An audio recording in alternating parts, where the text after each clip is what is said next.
हबनी बहु मो साई किसी असुविधा हबनी मो साई भाई पर जगन्नाथ अछंती मोने बुझुनी बापा मु सत्य कहूची तने मो मोर किछि हे जे तले मेडिकल मारंदारे मो मुंडा बडे बडे मोरी छी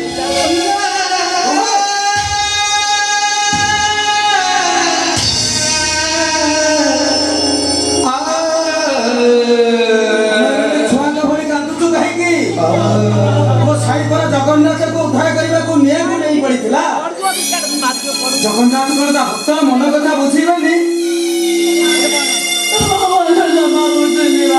भक्त भगवान आम भाई अनाथ मानकर ठाकुर ता भक्तर मन कथा से निश्चय बुझीबे से किथे बुझिबेनी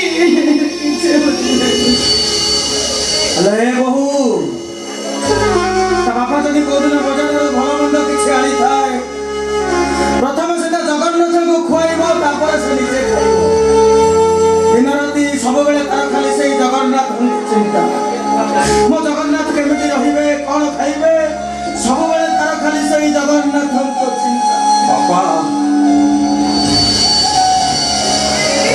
मो केमिति छी सुना निरमहले नहीं कि हां मो साइड धक पे अछि मो साइड भलो अछि ना भलो अछि बापा कथा कहूची जे जे जे जे बोली डाकुची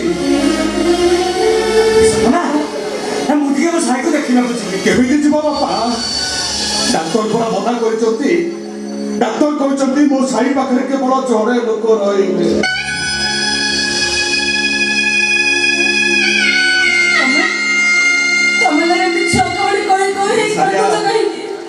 डाक्टर कहले मो साईर मुहटा पूरा पूरी पड़ी जाइछि ताको भल करबा पई हेले प्लास्टिक सर्जरी करबा को पड़िबो और प्लास्टिक सर्जरी पई लक्ष टंका दरकार एतोला टंका को मोटू जोगाड़ करती लक्ष टंका किए मु किए हमें दादा न खटिबा को जीवा ए सारिया तू बुझुन काई कहलु बाबू को कर जमी आइछि जे एजाय सुचा हेनी बाण फुटी घर खंड को पड़ी गला जे मुंड गुंजिबा को जागा टिके मिली बोली आलो मूल लागिला हम पेट चले कहा चिंता करी देबो घर चिंता करिबी ना साई चिंता करिबी ना पेट चिंता करिबी कहा चिंता करी देबो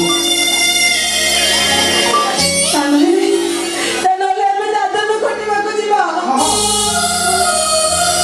मो बहुत ठीक कहि छी हम तम सहित दादा न घटिबा को नहीं हम केनु केनु रास्ते भलो हवा दरकार तने बड़ बाबू का बाबू अरे बाबू को करो जे जाय सुचा हेनी अब वो मोहने को तक उधार मागिबा को चिपी नले तमे बाबूरी पाखा को जाओ देखिबो बाबूरी धर्म पालन देबी तमकरा से निश्चय सुन नहीं सर मो कथा मानो से तम कथा निश्चय सुनिबे अरे जाओ ए सारिया करज ऊपर करज मारी बसिबो एते करज को सुची पारी पिनिलो सुची पारी सातो सिया साड़ी पिंदुची पेट को मुट्ठा बोला करके मैं खाईनी दिन रात पानी का धोरे बोला लागुची के मैं मन दुख करिनी कि तम पाखरे किछि अणी करिनी आज तम पाखरे मो हाथ बटुची तमे मो पुआ को भालो करिनी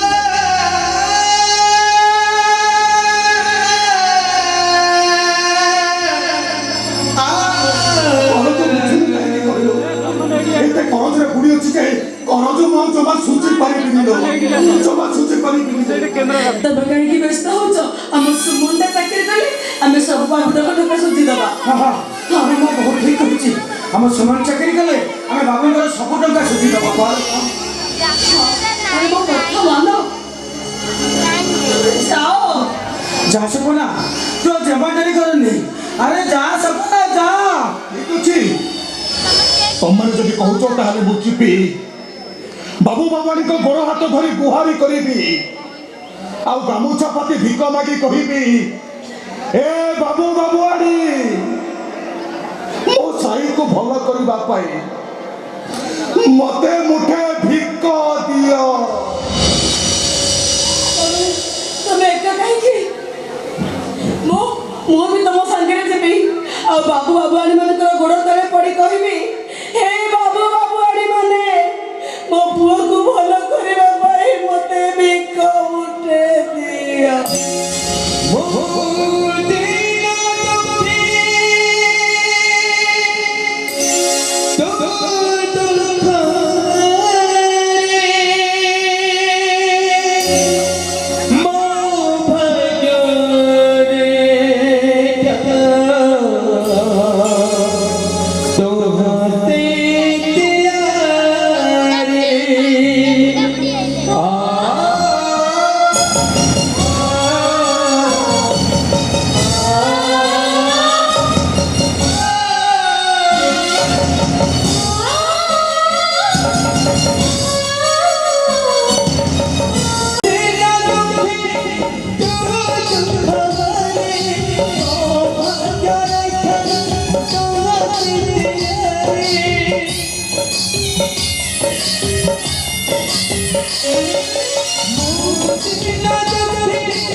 हे जगतर नाथ जगन्नाथ, मो अनाथ तू जगन्नाथ, मो अनाथ तू जगन्नाथ, मो अनाथ तू जगन्नाथ, मो अनाथ तू जगन्नाथ, मो अनाथ तू जगन्नाथ, मो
विश्वास जे मुझे करे विश्वास से रहे बिंदास और जे मुझे करे विश्वास वो कर दिए तारो सर्वनाश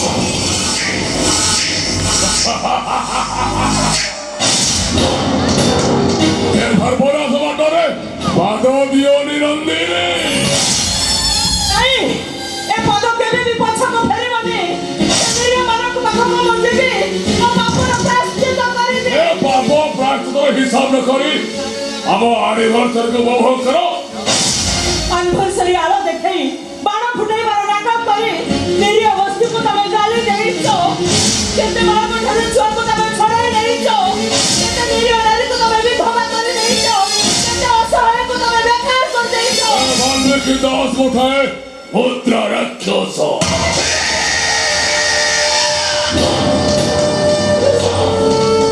लंका पैसे ब्रह्म राक्षस पार्टी जा सवाल को अनेक थर बुझाइली से बस्ती खाली करो तोरे मद फैक्ट्री करी हेले कहीं मो कथा सुनिले जे मो कथा न सुने मोदा भाई वाल्मीकि रत्नाकर ही जाए दिल्ली ତାଙ୍କ ଘର ଛାଡ଼ିଦେଲି। ଗରିବମାନଙ୍କ ପେଟକୁ ଗୋଇଠା ମାରି କେହି କେବେ ଶାନ୍ତିରେ ରହେନି। ସବ ଉପରେ ଠିଆ ହେଇ କେହି କେବେ ବଡ଼ ହେଇଯାଏନି। ଦୁଅ ଦଉଥିବା ଲୁଖିର କେବେ ଖୁସିରେ ରହେନି। ଅନିନି କଥା କହିବା ବନ୍ଦ କର। ବେଶୀ କଥାକୁ ଏ ବାଲ୍ମୀକି ଦାସ ପସନ୍ଦ କରେନି। ବସ୍ ଦେଖ ଏବେ ବି ସମୟ ଅଛି। ତମେ ସେମାନଙ୍କୁ ଯାଇ ଭୁଲ ମାଗ, ସେମାନଙ୍କ ବସ୍ତି ତିଆରି କରିଦିଅ, ସେମାନଙ୍କ କ୍ଷତି ପୂରଣ ଦେଇଦିଅ। ଆରେ ଭାଇକି ରେ ତୁ ତାଙ୍କ ପାଇଁ ଓକିଲାତି କରୁଛୁ ନା ମତେ ଆଦେଶ ଦଉଛୁ? ନାଇଁ, ମୁଁ ଆଦେଶ ଦଉନି କି ଓକିଲାତି କରୁନି। କଙ୍କାଳ ସାର ମଣିଷମାନଙ୍କ ଆର୍ତ ଚିତ୍କାର କଥା କହୁଛି। ଯାଅ ଶୁଣିବ, ଯାଅ। କେତେ ବେଘର ଗରିବମାନେ ଖରା ବର୍ଷା ଶୀତରେ ରହିବା ପାଇଁ ଚିତ୍କାର କରୁଛନ୍ତି। ଆଉ କେତେ ଜଣ ମେଡିକାଲ ବେଡ୍ ରହି ଜୀବନ ସହିତ ସଂଗ୍ରାମ କରୁଛନ୍ତି। କୋହଲେ ସବୁଥିବା ବସ୍ତିଟା ସୁନସାନ ମଶାନ ପାଲଟି ଯାଇଛି। ହେଇ, ମୁଁ ତମକୁ ହାତ ଯୋଡୁଛି, ମୁଁ ତମକୁ ନେଉରା ହଉଛି। ସେ ପାପ ରାସ୍ତାରୁ ତମେ ଫେରି ଆସ।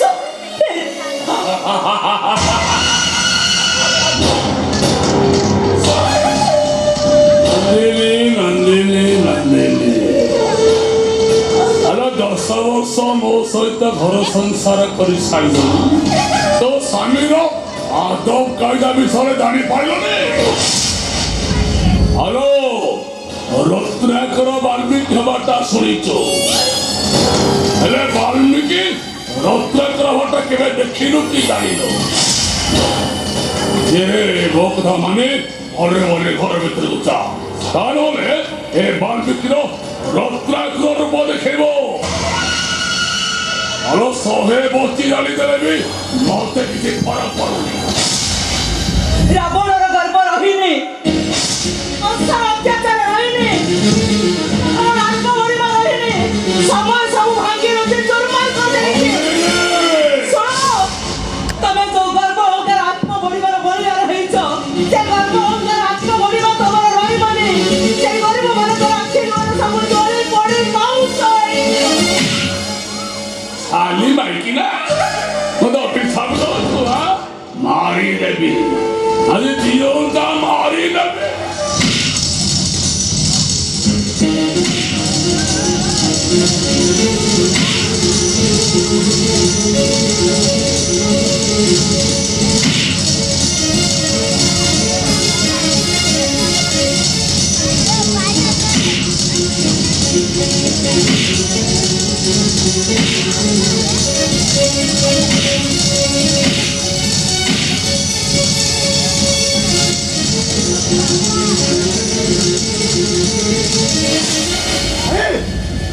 ଆରେ ତମେ ମଣିଷ ନା ରାକ୍ଷସ?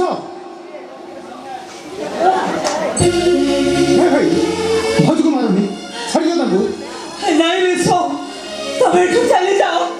ଏଭଳି ରାକ୍ଷସ ସ୍ୱାମୀ ହାତରୁ ମରି ଯିବାଟା ଭଲ। ପଥର ଦେହରେ ମୁଣ୍ଡ ମାରିଲେ କିଛି ଲାଭ ବୋଲି ଭାବୁଛ?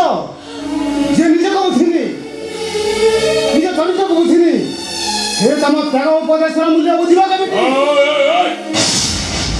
କଣ କହିଲେ? ମୁଁ କିଛି ବୁଝିନି, କିଛି ବୁଝିନି। ମୁଁ କଣ ବୁଝିଛ? କଣ ବୁଝିଛ ତମେ? ଭଗବତର ଆଦେଶ ବୁଝିଛ? ଗୀତାର ଉପଦେଶ କେବଳ ଟଙ୍କାକୁ ବୁଝିଛ, ଟଙ୍କାକୁ। ସ୍ତ୍ରୀଙ୍କ ପଦେ କଥାରେ ଦଶୁ ରତ୍ନାକର ବାଲ୍ମୀକିରେ ପରିଣତ ହୋଇଥିଲେ। ବାଲ୍ମୀକି ଲେଖିଥିଲେ ରାମାୟଣ।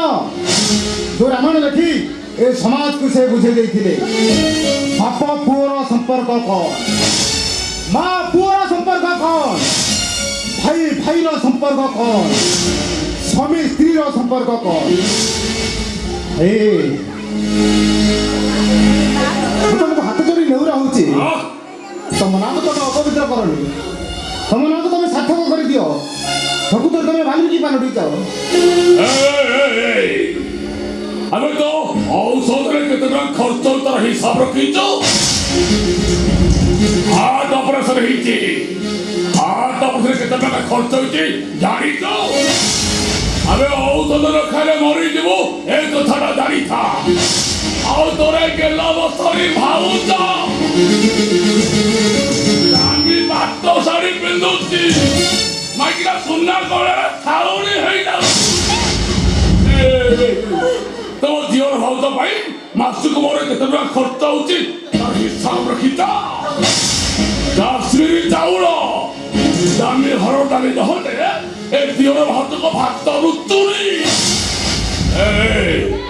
ଦିଅର ଭାଉଜକୁ ଭଲ ଦଶା ଥାଏ ଭଲରେ ଘର ଭିତରକୁ ଯାଅ ବିନ୍ଦାସରେ ବଞ୍ଚ।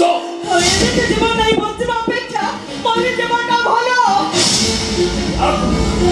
ତତେ ରାଜଭୋଗ ନାଇଲ ମାଇକିନା ଜୀବନ ପିତା ଲାଗିଲାଣି। ମରିବ ମରିବ ହଉଛି ମରିବ ଆସୁନୁ ମାଇକା ତ ବେକକୁ ଧରି କୁକୁଡ଼ା ମରିଲା ବେଳେ ମରିଦେବି 3-5 ଯିବ ଆଲ ମରିବ ପରା ଆସୁନୁ।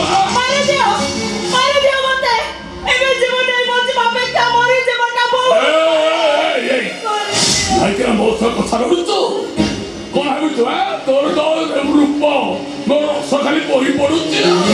ଆରେ ଏ ବାଲ୍ମୀକି ଦାସକୁ ମାଇକିନା ଭାବ କରିଲ ନୀତି ରାତିରେ ନୂଆ ନୂଆ ମାଇକିନା ଆଣି ଖାଲି ମାଇକିନା ଆଗ ତ ତଣ୍ଟି ଯିବି ମାରିବି ତାପରେ ନୂଆ ମାଇକିନା ମାରିଦେବେ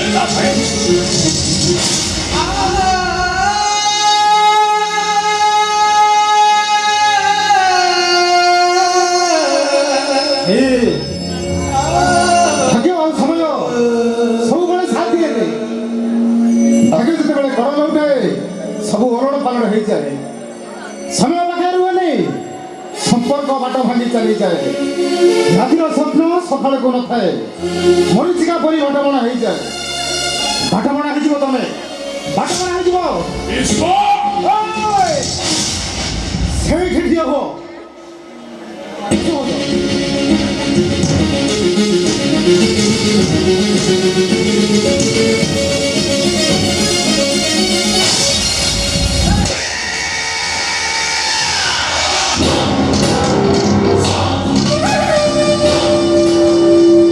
ମୋ ସାନ ଭାଇ କହିଗଲା ମୁଁ ବାଟବଣା ହେଇଯିବି।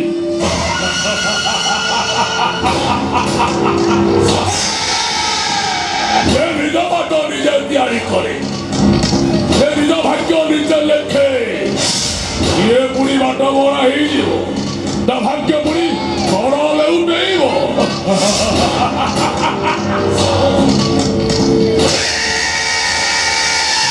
ଓ ବାଲ୍ମୀକି ଦାସ ବୁଝିଲେ ଅବୁଝା ନ ବୁଝିଲେ ବେଲେ ଅବୁଝା। ମୋ ପାଖରେ ନାହିଁ ବିଶ୍ୱାସ ଅବିଶ୍ୱାସ ସେ ମୋତେ କରେ ବିଶ୍ୱାସ ସେ ରହେ ବିନ୍ଦାସ ଆଉ ଯିଏ ମୋତେ କରେ ଅବିଶ୍ୱାସ ମୁଁ କରିଦିଏ ତାର ସର୍ବନାଶ।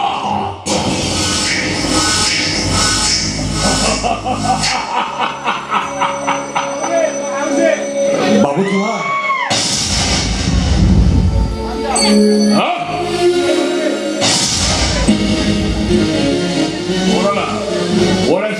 ଏ ସାରିଆ ବାବୁଙ୍କ ଆଗରେ କଥା କହିବାକୁ ମତେ ଡର ଲାଗୁଛି। ତୁ କହ। ବାବୁ ବାବୁ ବାଣ ଫୁଟି ବସିରେ ନିଆଁ ଲାଗିଗଲା। मैं बाण फुटे नारदारी बसे पालन करुली बाणटा घर पर फुटीगला बतीरा जलीगला सपना विश्वास करूँ कौन से चिंतार शोप कौन कले तो बस्ती बासिंदा थईथान हे मुझे चिंता करुच्ची बाबू से नहीं निया रे मो पुओटा दरपड़ा है मेडिकल बेड रे पड़ीची बाबू। हाँ बाबू मो पुओर मुहटा पूरापूरी पड़ी जाइए बाबू। बाबू मु डाक्टर कहते 1 लाख टंका दरकार। बाबू आमे तो गरीब मरी मुंडिया खटी खिया मनुष्य बाबू मूल लगे आम चुली चले 1 लाख टंका किए आमे किए। बाबू जदि आपण 1 लाख टंका दे दियंते ताले मो पुओटा भल हो जाता। दया करतु बाबू जेमिति हमको 1 लाख टंका उधार दियंतु दया करतु बाबू दया।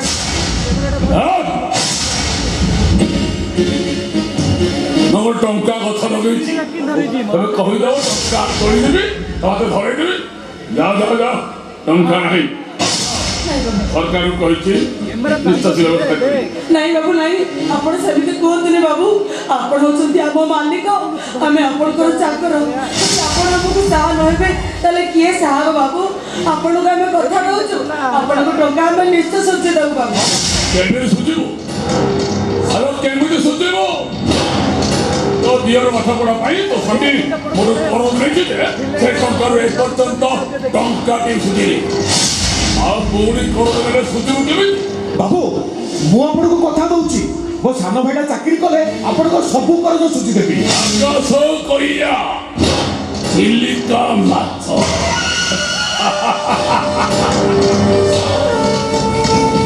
सपना अरे दुनिया जानछु को भाई को भाई ऋण सुझीबाटा आ तो भाई जे तोर ऋण सुझीब तार की ग्यारंटी दबो गया बाबू ଆମେ କଥା ଦଉଛୁ ବାବୁ ଯଦି ମୋ ଦିଅର ନ ସୁଝିବେ ତାହେଲେ ଆମେ ସ୍ୱାମୀ ସ୍ତ୍ରୀ କାମ କରି ଆପଣଙ୍କର ସବୁ ଟଙ୍କା ସୁଝି ଦେବୁ आपनको सब कर्ज सुझी देबी ବୁଝିଦେବ ହଁ ଠିକ ଅଛି ମୁଁ ତମକୁ ଲକ୍ଷେ ଟଙ୍କା ଦେବି କିନ୍ତୁ ଗୋଟାଏ ସର୍ତ୍ତରେ की शर्त बाबू ବାବୁ କୁହନ୍ତୁ ବାବୁ ମୋଠୁ ଟଙ୍କା ନେଲା ପରେ ତମେ ଦି ଜଣ ସାରା ଜୀବନ ପାଇଁ ମୋ ପାଖରେ କ୍ରୀତଦାସ ହେଇ ରହିବ ମୋ ଟଙ୍କା ସୁଝିବା ପର୍ଯ୍ୟନ୍ତ ମୋ ପାଖରେ ବନ୍ଧକ ରହିବ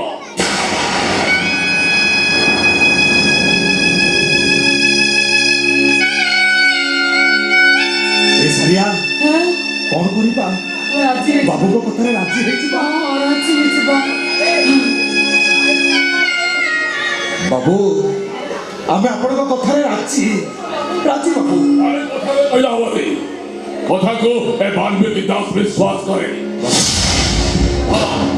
सब घरे जगन्नाथ का मंदिर जगन्नाथ को नहीं शपथ करी कह मो टंका रसोजा पर्यंत तमें स्वामी स्त्री दी जन मो पाखरे बंधक रहिबा आमे जगन्नाथ को नारे शपथ करी कहूछु बाबू आपनको करज न सुझिबा पर्यंत आमे स्वामी स्त्री आपनको पाखरे बंधक रहिलु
बंधा रखी बस्तीर समस्त को बंधा रखी सरला परे सारा बस्ती ताकू मु किणी देवी तापरे बस्तीर समस्त हेइजे मोर गोटाए गोटाए गीतदास ओडी गीतदास कथा आरंभ करिबी सब निरीह सरल गीतदास मानको गति खटेबी गति और सेवाने को परे और इतिमत उसको मत जाहिर कर କରିବି କୁସୁମ। ବାବୁ ବାବୁ ମୋ ପ୍ରାଣ ନେଇଯିବ। ଅନେଇଛି ସେ ସନିଆ ସାମଲ ମୋ ପ୍ରାଣ ନେଇଯିବ। ଅନ୍ୟ ସାମଲ ସେ ପୁଣି ବଞ୍ଚିଲା କେମିତି? ବୁଝିଲେ ବାବୁ, ଆପଣ କହିଥିଲେ ସେ ସନିଆ ସାମଲ ପ୍ରତ୍ୟେକ କଥାରେ ବିରୋଧ କରୁଛି।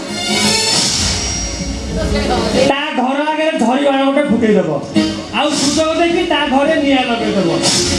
ଆପଣ କହିବା କଥା ହିସାବରେ ସବୁ ଠିକ୍ ଠାକ୍ ହେଲା ବାବୁ, ହେଲେ ସେ ସନିଆ ସାମଲଟା ବଞ୍ଚିଲା କେମିତି? ମଇଁଷି ମହାନ୍ତି ସନିଆ ସାମଲ କେମିତି ବଞ୍ଚିଲା ସେ ପ୍ରଶ୍ନ ମତେ ପଚାର ନା। ମଇଁଷି ଏବେ ଏଇ ବସ୍ତିରୁ ନିଆଁ ଲିଭିନି, ଏବେ ଏଇ ବସ୍ତିରେ ନିଆଁ ହୁ ହୁ ହେଇ ଜଳୁଛି। ଯାଅ ମଇଁଷି ସେ ନିଆଁରେ ସେ ସନିଆ ସାମଲକୁ ପକେଇ ଦିଅ। ସେ ସନିଆ ସାମଲ ସେ ନିଆଁରେ ଜଳି ପୋଡ଼ି ମରିଯାଉ। ସନ୍ଧ୍ୟା ସାମଲ ଥରେ ଯେତେବେଳେ ନିଆଁ ପାଖରୁ ଆସିଛେ ଆଉ ନିଆଁରେ ମରିବନି। କୁଆଡ଼େ ଆସିଛୁ? ଆସିଛି ଏ ମିଛ ମହାତ୍ମା ବାଲ୍ମୀକି ଦାସର ମୁଖା ଖୋଲିଦେବି। ସନିଆ ସାମଲ କଣ କରୁଥିଲେ ସେ ବସ୍ତିବାଲା ମାନେ? କାହିଁକି ସେମାନଙ୍କର ବସ୍ତିରେ ଜାଣି ସେମାନଙ୍କୁ ନିଶ୍ଚ କାଙ୍ଗାଳ କରିଦେଲ? ସନିଆ ସାମଲ ତୁ ମୋତେ କହିପାରୁ ଲାଗୁଛ? ସେ ନିରୀହ ଲୋକମାନଙ୍କର ଅଧା ପଢ଼ା ଆପଣଙ୍କୁ ଲାଗୁଛି। ଦେଖିବେ ନିଆଁ ଭିତରୁ ବାହାରୁଥିବା ସେଇ ପଢ଼ା ମଣିଷ ମାନଙ୍କର ବିରୋଧ ରୂପ ଦେଖିବେ। ମୋ ସ୍ତ୍ରୀ ଆଉ ମୋ ପୁଅଟାର ଦେହଟା କେମିତି ଜଳି ପଡ଼ି ପାଉଁଶ ହେଇଯାଇଛି, ଆଉ ମୋ ଭଉଣୀଟା କେମିତି କାନ୍ଦି କାନ୍ଦି ମାଟିରେ ମିଶି ଯାଇଛି। ସନିଆ ସାମଲ ସେ ନାଟକ ବନ୍ଦ କର। କହ କେତେ ଟଙ୍କା ନେବ? ସନିଆ ବୁଝିଲେ ବାପା, ସନିଆ ବାବୁ ଆମର 10 ବର୍ଷ ଆନିଭର୍ସରୀ ପାଳନ କରୁଥିଲେ। ଟୋକା ନାଚୁଥିଲେ, ଡିଜେ ବାଜୁଥିଲା, ବାଣ ଫୁଟୁଥିଲା। ଦୈବ ତ ନିଅ ଲାଗିଗଲା। ବାବୁଙ୍କର ଦୋଷ ରହିଲା କୋଉଠି କହିବୁ? ବାଣ ପଡ଼ି ବସ୍ତିରେ ନିଆଁ ଲାଗିନି, ବାବୁଙ୍କର କଥାରେ ପଡ଼େ ତୋ ବସ୍ତିରେ ନିଆଁ ଲଗେଇଛୁ। ବୁଝିଲେ ସନ୍ଧ୍ୟା, ଆଉ ବାବୁ ତ କହିଲେଣି ଟଙ୍କା ଦେବେ ବୋଲି, ଆଉ ତୁ କେତେ ଟଙ୍କା ନେଇ ସବୁ ଭୁଲିଯିବୁ କହୁନୁ? 5 ଲକ୍ଷ ଦେବି। 5 ଲକ୍ଷରେ ବାପା, 5 ଲକ୍ଷ। ନହେଲେ 10 ଲକ୍ଷ ଦେବା। 10 ଲକ୍ଷ ନେଇଯାଉନୁ, 10 ଲକ୍ଷ ନେଇଯା। କଣ ମନେ ପାଉନି? ମନେ ପାଉନି? କହିଲା 15 ଲକ୍ଷ ଦେବି। ହଁ ହଉ, 15 ଲକ୍ଷରେ ରାଜି ହେଇଯା, ରାଜି ହେଇଯା ରେ ବାପ। ମୋର ଟଙ୍କା ଦରକାର ନାହିଁ, ଆଉ ମୋର ମୋ ସ୍ତ୍ରୀ ଦରକାର, ମୋର ମୋ ପୁଅ ଦରକାର। ଫେରେଇ ଦେଇପାରିବେ?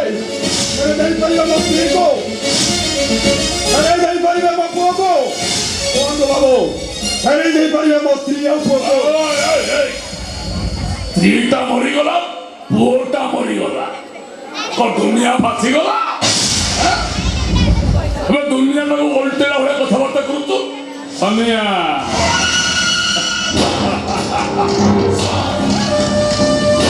ଶୁଣ, 15 ଲକ୍ଷ ଟଙ୍କା ଦେବି, ପୁଣି ନୂଆ ଘର ତିଆରି କରିବି, ଛାତ ଘର କରିଦେବୁ ଆଉ ନିଆଁରେ ପଡ଼ିବନି। ଆଉ ଶୁଣ, ଭଉଣୀର ଭଲ ଘର ଦେଖି ବାହା ଦେବୁ, ଆଉ ମାଇକିନା ପଡ଼ିକି ମରିଯାଇ ଆଉ ସୁନ୍ଦରିଆ ମାଇକିନା ଦେଖି ବାହା ହେଇଯିବୁ। ଆଉ କଣ ବୁଝିଲୁ ସନ୍ଧ୍ୟା? ବାପାରେ ଟଙ୍କା ଥିଲେ କେତେ ମାଇକିନା ମିଳିବ ରେ ବାପା, ଆଉ ମାଇକିନା ଥିଲେ କେତେ ପିଲା ହବ ରେ କେତେ ବାପା? ପିଲା ହେବେ? 15 ଲକ୍ଷରେ ବାପା, 15ଟା ପିଲା। 15 ଲକ୍ଷ 7 ଜନ୍ମରେ ବି କମେଇ ପାରିବୁ ରେ ବାପା। ଗରିବ ମାନଙ୍କର ଉପର ଦେଖିଛୁ, ହେଲେ ସେମାନଙ୍କର ବିରୋଧ ଭୟଙ୍କର ରୂପ ଦେଖିନୁ। ଗରିବ ନିରୀହ ମାନଙ୍କର ରକ୍ତରେ ବାବୁଙ୍କର ଏ ରାଜପ୍ରସାଦ ତିଆରି କରୁଛନ୍ତି, ଆଉ ସେମାନେ ଯେତେବେଳେ ରାଗି ଯାଆନ୍ତେ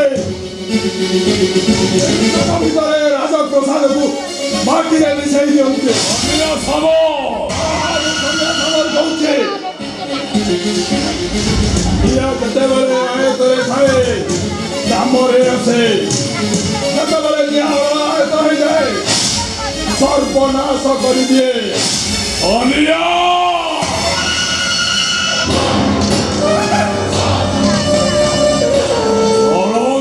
আগ্নেয়গিরিକୁ ଛୁଇଁବାକୁ ଚେଷ୍ଟା କର ନହେଲେ ଏ ନିଆଁରେ ଜଳି ପଡ଼ି ତୁ ମରିଯିବ।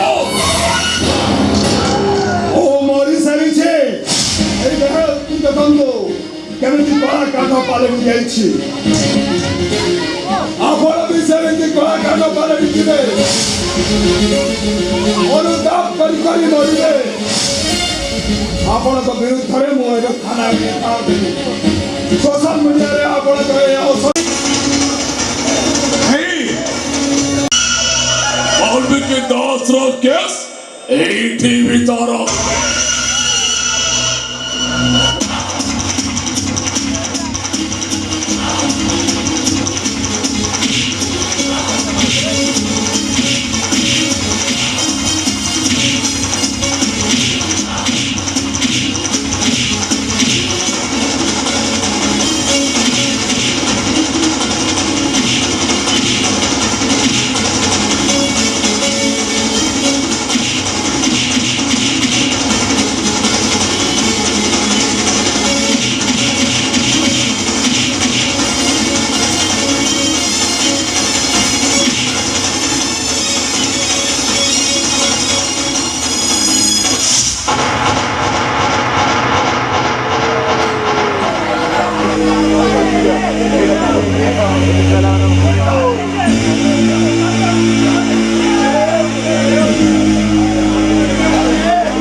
ବଇଁଶୀ ବାଜି ଗଲା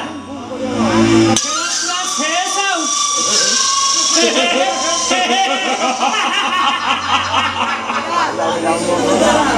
ସତେ ଲାଟକୁ ତ ଗାଡ଼ିରେ ନେଇଯା ସମୁଦ୍ରରେ ଫିଙ୍ଗି ଦେବୁ ତାକୁ ମାଛ କୁମ୍ଭୀର ମାନେ ଖାଇଯିବେ।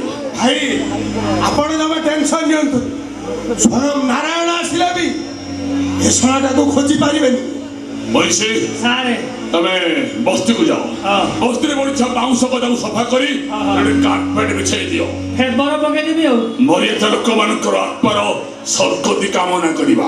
ହଁ ହେ ଈଶ୍ୱର ଗଦାୟୁ ଆତ୍ମାକୁ ଶାନ୍ତି ଦିଅ।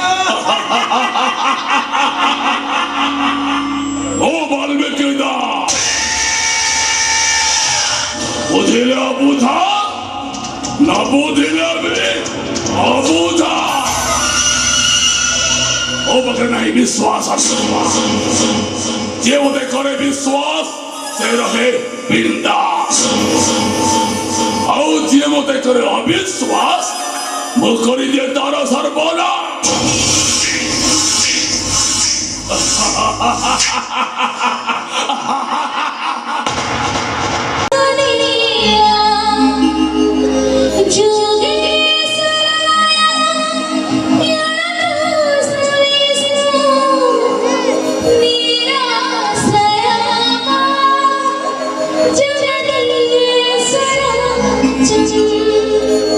हे जगतर नाथ जगन्नाथ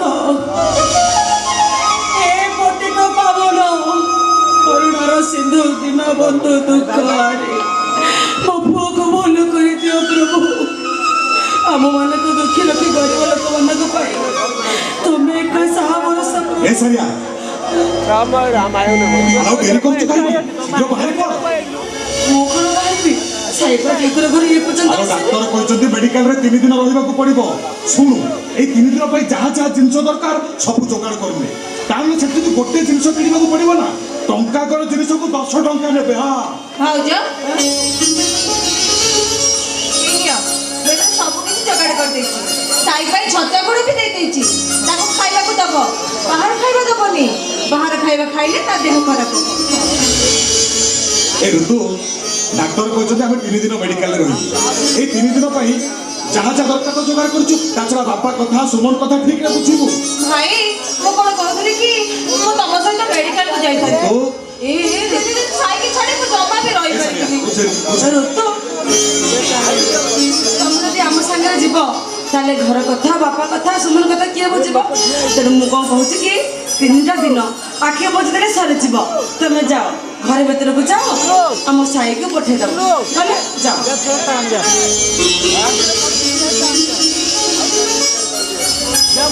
ରିଆ,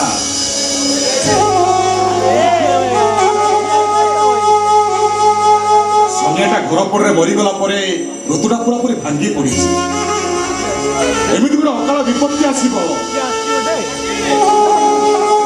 ଏ ଚଳଚଞ୍ଚଳ ବସ୍ତିଟାକୁ ଶ୍ମଶାନରେ ପରିଣତ କରିଦବ, ଏକଥା ମୁଁ ସ୍ୱପ୍ନରେ ସୁଦ୍ଧା ଭାବିନଥିଲି। ଏଇ ଦୈବଦଣ୍ଡକୁ ବଳ କାହାର? ଏଇ ସପନାଟା ସବୁଦିନ ସକାଳୁ ଆସି ଚାହା ଟିକେ ଦିଅ, ମୁଢ଼ି ମୁଠେ ଦିଅ ଏମିତି କହି ମତେ ବାସି କାମ କରେଇ ଦିଅନ୍ତି। କେତେ ପ୍ରକାର ବରାଦ ଉପରେ ବରାଦ କରେ। ଅଧା ବୟସରେ ହାତ ଛାଡ଼ି ଚାଲିଗଲା। ଏମିତି ଗୋଟେ ବନ୍ଧୁ 7 ଜନ୍ମ କଲେ ବି ମିଳିବନି। ଏ ସାରିଆ, ଆମକୁ ବୋଧେ ଯେତେ କଷ୍ଟ ହଉ ହେଲେ ଆମ ଋତୁକୁ ଗୋଟେ ଭଲ ଘର, ଭଲ ବର ଦେଖି ବାହା ଦେବା।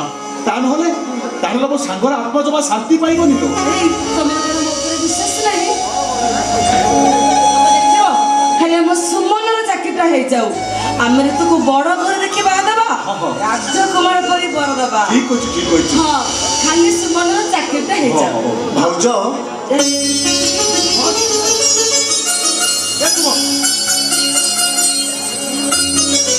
ଏଇ ତୁ ଏତେ ସକାଳୁ ସକାଳୁ ଚାଲି ଆସିଲୁ, ତୋ ଚାକିରି କଥା କଣ ହେଲା କି? ଇଣ୍ଟରଭ୍ୟୁରେ ପାସ୍ କରିଛି। ହଁ, କଣ କହିଲ? ଆମ ସୁମନ ଇଣ୍ଟରଭ୍ୟୁରେ ପାସ୍ କରିଛି। କଣ କହିଲ ତମେ? ଇଣ୍ଟରଭ୍ୟୁରେ ପାସ୍ କରିଛ?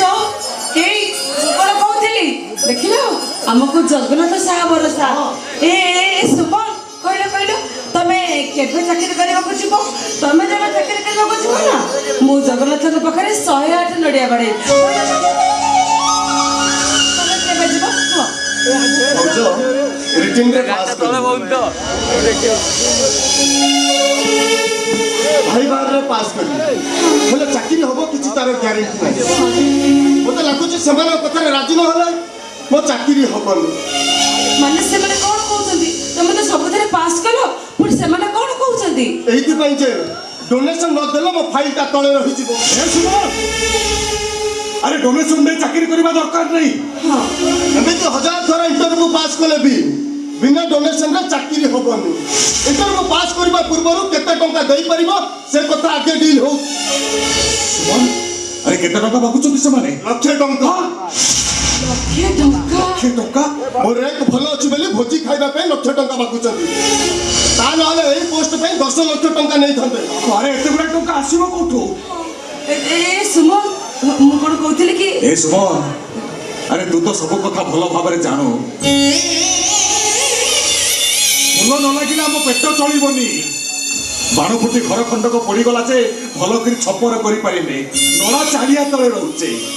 ଝାଟି ମାଟି 2 ବଖରା ନ ବନେଇଲେ ବର୍ଷା ଦିନେ ମୁଣ୍ଡ ଗୁଞ୍ଜିବାକୁ ଜାଗା ମିଳିବନି ରେ। ଏମିତି ପରିସ୍ଥିତିରେ ମୁଁ 1,00,000 ଟଙ୍କା କୋଉଠୁ ଯୋଗାଡ଼ କରିବି କହିଲୁ? ଏ ସୁମନ, ଆରେ ସବୁ କଥା ଟିକେ ଭଲ ଭାବରେ ଚିନ୍ତା କର ରେ ସୁମନ। ସବୁ କଥା ଚିନ୍ତା କରିଛି ଭାଇ। ରାତି ପାଇଲେ ଭାଉଜ ଆଉ ତମେ ବିଲ ମାଟି କାଦୁଅରେ ଘାଣ୍ଟି ହଉଛ। ବାବୁ ଘରୁ କର ଜାଣିଛ ଯେ ଟଙ୍କା ସୁଝି ହଉ। ବାପାଙ୍କ ମେଡିସିନ, ସାଇର ପାଠ ପଢା, ଏସବୁ ଭାବିଲା ବେଳକୁ ମୋ ମୁଣ୍ଡ କିଛି କାମ କରୁନି ଭାଇ। ଏ ଭାଉଜ, ମୋ ଚାକିରିଟା ନିହାତି ଦରକାର। ମୋ ଚାକିରିଟା ନିହାତି ଦରକାର ଭାଉଜ। ହେଲା, ତମେ ଆଉ କାନ୍ଦନି। ଏ ସୁମନ, ମୁଁ କଣ କହୁଥିଲି କି ଆମ ଗରିବ ପଣେ ବାବୁ ମାନଙ୍କ ଆଗରେ କହିବ, ଦେଖିବ ସେ ଆମ କଥା ନିଶ୍ଚୟ ଶୁଣିବେ। କହିବ ଏସି ରୁମରେ ବସୁଥିବା ଲୋକମାନେ ଏ ଝୁମ୍ପୁରି ଘରର ଦୁଃଖ ବୁଝିପାରନ୍ତି ନାହିଁ ଭାଉଜ। ଟଙ୍କାକୁ ଚିହ୍ନୁଥିବା ମଣିଷ ଏ ଗରିବ ଆଖି ଲୁହର ମୂଲ୍ୟ ବୁଝିପାରନ୍ତିନି। ସେମାନଙ୍କୁ ଖାଲି ଟଙ୍କା ଦରକାର। ମୋତେ ଯଦି ଚାକିରି କରିବାର ଅଛି ତାହେଲେ ଟଙ୍କା ଦେବାକୁ ପଡ଼ିବ, ନହେଲେ ଘାସ ତ ଛୋଟ, ପାଳକୁ ମୋଟା ହେଇ ଘରେ ବସିଯିବି। ଆରେ ଏତେ ଗୁଡା ଟଙ୍କା ଆସିବ କୋଉଠୁ? ଭାଇ, ମୁଁ କଣ କହୁଥିଲି କି ସାଇର ପ୍ଲାଷ୍ଟିକ ସର୍ଜରୀ ପାଇଁ 1,00,000 ଟଙ୍କା ରଖିଛ, ସେଇ 1,00,000 ଟଙ୍କା ମୋତେ ଦେଇଦିଅ। ନାଇଁ,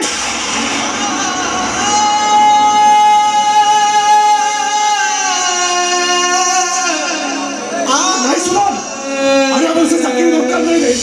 ଦରକାର ନା ଆମର ସେ ଚାକିରି। ଭାଇ, 2 ମାସ ଭିତରେ ମୁଁ ସାଇର ପ୍ଲାଷ୍ଟିକ ସର୍ଜରୀ କରିଦେବି ଭାଇ। ଏମିତି ଚାକିରି ହାତ ଛଡ଼ା କରିଦେଲେ ମତେ ଆଉ ଚାକିରି ମିଳିବନି। ମୋ ଉପରେ ଭରସା ରଖ ଭାଇ, ମାତ୍ର 2 ମାସ। 2 ମାସ ଭିତରେ ମୁଁ ସାଇର ପ୍ଲାଷ୍ଟିକ ସର୍ଜରୀ କରିଦେବି। ମାତ୍ର 2 ମାସ ଭାଇ, ମାତ୍ର 2 ମାସ। ଆରେ 2 ମାସ କଣ ରେ? ଗୋଟାଏ ଦିନ ବଞ୍ଚିବା ମୋ ସାହି ପକ୍ଷରେ କଷ୍ଟକର ହେଇଯାଉଛି। ତା ମୁହଁ ପାଟି ଏମିତି ଭାବରେ ପଡି ଯାଇଛି ଯେ ଟୋକାଟା ଭଲ କରି ମୁଠାଏ ଖାଇପାରୁନି, ବାହାରକୁ ବାହାରି ପାରୁନି। ସ୍କୁଲକୁ ଗଲେ ସାଙ୍ଗସାଥୀ ମାନେ ତା ପୋଡ଼ା ମୁହଁକୁ ଦେଖି ତାକୁ ଘୃଣା କରୁଛନ୍ତି। ଏ କଥା ସେ ଯେତେବେଳେ ମୋ ଆଗରେ କାନ୍ଦି କାନ୍ଦି କହୁଛି ନା, ମୋ ଛାତିଟା ଫାଟି ଯାଉଛି ରେ ସୁମନ, ଫାଟି ଯାଉଛି ମୋ ଛାତିଟା। ଭାଇ ଏ ସୁମନ, ନେଇତି ଠାକୁର ଘରେ ବସି ଗୀତା ପଢୁଛି। ମନକୁ କଣ ଆସୁଛି କେଜାଣି? ଆଇନା ପାଖରେ ଠିଆ ହୋଇ କହି କହି ହେଇ କାନ୍ଦୁଛି। ଏସବୁ ଦେଖି ମୋ ମା ମନଟା କେମିତି ସହିବ କହିଲ? ଏଇ ଚାକିରିଟା ଚାଲି ଯାଉ, ତମେ ଦେଖିବ କେତେ ବଡ ବଡ ଚାକିରି ଆସିବ। ତାମାନେ ତମମାନେ କେହି ବି ମୋ କଥା ବୁଝୁନ। ଭାଉଜ, ଏ ଘର ପାଇଁ ମୋ ଚାକିରିଟା ନିହାତି ଦରକାର। ମୁଁ ତମକୁ କଥା ମାଗୁଛି ଭାଉଜ। ଆରେ ତୋର ସବୁ କଥା ବୁଝୁଛି ରେ ସୁମନ, ହେଲେ ସାଇର କଷ୍ଟ ଜମା ଆମେ ସହିପାରୁନୁ, ଜମା ସହିପାରୁନୁ ଆମେ। ମୋ କଥା ଟିକେ ବୁଝିବାକୁ ଚେଷ୍ଟା କର। ମୁଁ 2 ମାସ ଭିତରେ ଚାକିରି କରିବି, ମତେ ସେ 1,00,000 ଟଙ୍କା ଦିଅ ଭାଇ, ମୁଁ କଥା ଦଉଛି। କିଛି କହିବା ଦରକାର ନାହିଁ, ତୋର ଚାକିରି କରିବା ବି ଦରକାର ନାହିଁ। ବାପା ପରିସ୍ଥିତି ଟିକେ ବୁଝିବାକୁ ଚେଷ୍ଟା କର। କି ପରିସ୍ଥିତି ଦେଖାଉଛୁ ମତେ? ତୁ ଯଦି ବାପା ହେଇଥାନ୍ତୁ ତାହେଲେ ଠିକ ବୁଝିଥାନ୍ତୁ। ଗୋଟେ ଛୁଆ ପାଇଁ ବାପା ମା ଛାତି ତଳେ ଦରଦ କେତେ। ସୁମନ, ମୋ କଥା ଟିକେ ଶୁଣ। ଏ ସାଇଟା ହଉଛି ପରା ଆମର 2 ଆଖି। ଯଦି ତାର କିଛି ହେଇଯିବ ଆମେ କଣ ସହିପାରିବା? ତମେ ଜଗନ୍ନାଥଙ୍କ ଉପରେ ଭରସା ରଖ, ଦେଖିବ ଜଗନ୍ନାଥ ତମକୁ ଆହୁରି କେତେ ବଡ ବଡ ଚାକିରି ଦେବେ। ଭାଉଜ ହଁ, ମୋ କଥା ବୁଝୁନ କାହିଁକି? କଣ ବୁଝେଇବୁ ତୁ? କଣ ବୁଝେଇବୁ ତୁ ଆମକୁ? ଜାଣିଛୁ, ଛୁଆଟାକୁ ଭଲ କରିବା ପାଇଁ ବାପା ମା 2 ଜଣ ଅନ୍ୟ ପାଖରେ ବନ୍ଧା ପଡ଼ି 1,00,000 ଟଙ୍କା ଆଣିଛନ୍ତି। ସେ ଟଙ୍କା ମାଗିବାକୁ ତୁ ଯିବା କହୁଛୁ କେମିତି? ଶୁଣ ସୁମନ, ଯେତେ ଯାହା ହଉ ପଛେ ମୋ ସାହି ଭଲ ହବା ଦରକାର। ତାମାନେ ତମମାନେ କେହି ମୋ କଥା ବୁଝିବାକୁ ପ୍ରସ୍ତୁତ ନୁହଁ। ଆଜି ମୁଁ ସମସ୍ତଙ୍କୁ ପଚାରୁଛି, କୁହ ଏ ଘର ପାଇଁ କୋଉଟା ଆଗେ ଦରକାର? ମୋ ଚାକିରି ନା ସାହିର ପ୍ଲାଷ୍ଟିକ ସର୍ଜରୀ? ଆରେ କୁହ ମତେ, କୁହ ମୋ ଚାକିରି ନା ସାହିର ପ୍ଲାଷ୍ଟିକ ସର୍ଜରୀ? ଆରେ କୁହ ମତେ, କୁହ। ଆରେ କିଛି ତ ଗୋଟେ କୁହ। ମୋ ଦାଦାଙ୍କ ଚାକିରି ଦରକାର।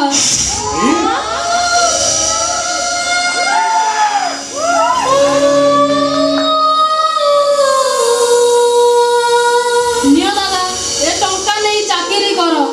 ନା, ସେ ଟଙ୍କାରେ ତୋ ଦେହ ଭଲ ହବା ଦରକାର। ସେ ଟଙ୍କା ତୁ କାହାକୁ ଦେ ନା। ଜେଜେ, ମୋ ବାପା ବୋଉଙ୍କ ବଡ଼ ଆଶା ମୋ ଦାଦା ଚାକିରି କରିବେ, ବାବୁ ଘର କରଜ ଟଙ୍କା ସୁଝିବେ, ଆମର ଏ ଘରକୁ କୋଠା ଘର କରିଦେବେ, ଆମେ ଏ ଘରେ ହସ ଖୁସିରେ ରହିବା। ହସ ଖୁସି ମୋର ଦରକାର ନାହିଁ ରେ ନାତିଆ। ମୋର ମୋ ନାତି ଭଲ ହବା ଦରକାର। ମୋ ନାତି ଭଲ ହେଇଗଲେ ଏ ଘରଟା ହସ ଖୁସିରେ ଭରି ଉଠିବ। ସେ ଟଙ୍କା ତୁ କାହାକୁ ଦେ ନା। ଜେଜେ, ଏ ଘର ପାଇଁ ମୋ ବାପା ବୋଉ ଦିନ ରାତି ଖଟୁଛନ୍ତି। ମୋ ଦାଦା ଖାଇବା ପିଇବା ଛାଡ଼ି ପାଠ ପଢୁଛନ୍ତି। ଆଉ ତମେ ଥରିଲା ହାତରେ ଠୁଙ୍ଗା ତିଆରି କରୁଛ। କଣ ମୁଁ ଏ ଘର ପାଇଁ କିଛି କରିପାରିବିନି?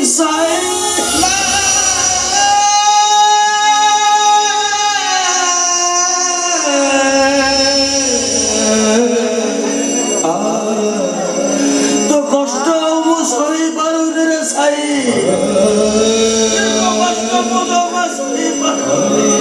अरे धन, अरे पागला, तू बरा मो धन, तू बरा मो आखि। तोर किछि हे गेले मु सही परिबिनी रे, मु सही परिबिनी।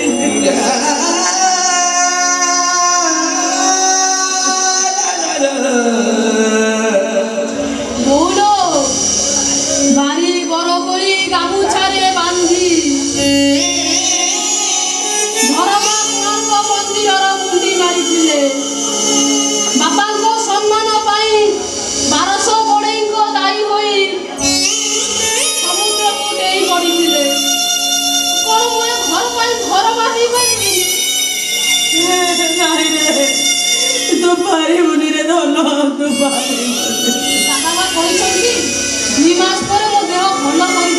ସାଇ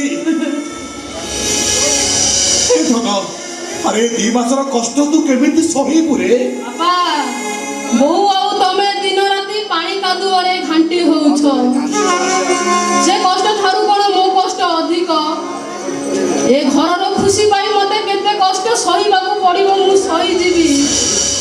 ହେଲେ ମୋ ଦାଦାଙ୍କ ଚାକିରି ହବା ଦରକାର। ଏ ସାଇ ଏତେ ଦିନ ଯାଏ ତୁ ବଞ୍ଚିବୁ କେମିତି ରେ? ଏମିତି କଦର୍ଯ୍ୟ ଚେହେରା ନେଇ ତୁ ଜମା ବଞ୍ଚି ପାରିବୁନି। ଏଇଠି ସମସ୍ତେ ତତେ ଘୃଣା କରିବେ, ଘୃଣା। ଜେଜେ ଜଗନ୍ନାଥଙ୍କ ମୁହଁ କଳା, ଜଗନ୍ନାଥଙ୍କ ହାତ ଖଣ୍ଡିଆକୁ ଗୋଡ଼ ଖଣ୍ଡିଆ। ସେ ତ ପୁଣି ଜଗତର ନାଥ, ତାଙ୍କୁ ତ କେହି ଘୃଣା କରୁନାହାନ୍ତି। ଆରେ ବାହାରକୁ ବାହାରି ପାରିବୁନି। ମୋ ଜଗନ୍ନାଥଙ୍କ ପାଖରେ ରହିବି, ସଞ୍ଜ ସକାଳେ ତାଙ୍କରି ଭଜନ ଗାଇବି। ମୁଁ ମୁଣ୍ଡିଆ ମାରି କହିବି, ଏ ଜଗତର ନାଥ ଜଗନ୍ନାଥ, କାଳିଆ ଶାନ୍ତ, ପତିତ ପାବନ, ଏ ଦୀନବନ୍ଧୁ କରୁଣାର ସିନ୍ଧୁ, ତୁ ଏ ଗରିବ ଅନାଥ ମାନଙ୍କ ସାହା ଭରସା। ସେଥିପାଇଁ ମୁଁ ସବୁବେଳେ କୁହେ, ମୁଁ ଅନାଥ, ତୁ ଜଗନ୍ନାଥ। Oh,